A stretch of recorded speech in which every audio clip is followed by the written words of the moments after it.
Bonjour à toutes et à tous et bienvenue dans la Revue Express, votre condensé hebdomadaire Tech, Business et Innovation pour Alliancy. Cette semaine, entre cybersécurité sous pression, IA souveraine, cloud stratégique et bras de fer avec les géants du logiciel. RGPD, la CNIL sort le carton rouge. 42 millions d'euros d'amende pour Free et Free Mobile après le piratage de 24 millions de contrats. VPN fragile, détection inefficace, communication incomplète auprès des clients, le régulateur juge la sécurité inadaptée. Un signal net envoyé aux opérateurs, la conformité RGPD ne tolère plus l'à peu près. VMware, la CNAM tape du poing sur la table. En référé, l'assurance maladie contraint Broadcom à rouvrir la conversion de jetons VMware achetés en 2021 en licence perpétuelle.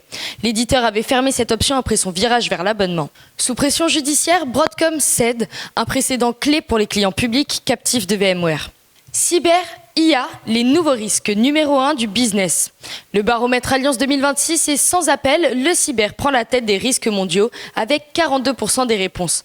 L'IA, elle, bondit à la deuxième place à 32% contre 10% l'an dernier, portée par les usages massifs et le manque de garde-fous. Derrière, interruption d'activité et dépendance numérique rappellent une réalité, la tech est devenue un risque stratégique central. Un champion français appelé en renfort. L'État signe un accord cadre majeur avec Mistral AI. Ces IA génératives équiperont l'ensemble des armées et services publics concernés. Objectif, garder la main sur une technologie critique et réduire la dépendance aux acteurs étrangers. La suite numérique passe en mode défense.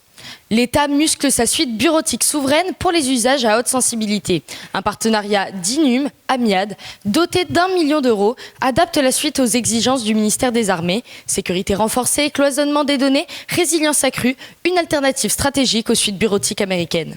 L'État automatise la chasse aux fichiers piégés. L'ANSSI et la DINUM industrialisent l'analyse de fichiers avec JeClick ou pas, intégrés directement dans France Transfert et Doc. Le service scanne désormais 80 000 fichiers par jour sans action des agents.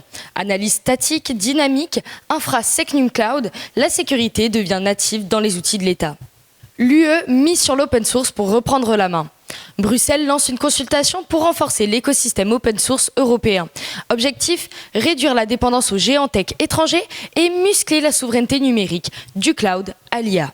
Airbus cherche son cloud de confiance. L'avionneur lance un appel d'offres pour migrer ses applications les plus critiques vers un cloud souverain européen. Enjeu, protéger des données stratégiques et garantir la continuité industrielle malgré un marché encore immature.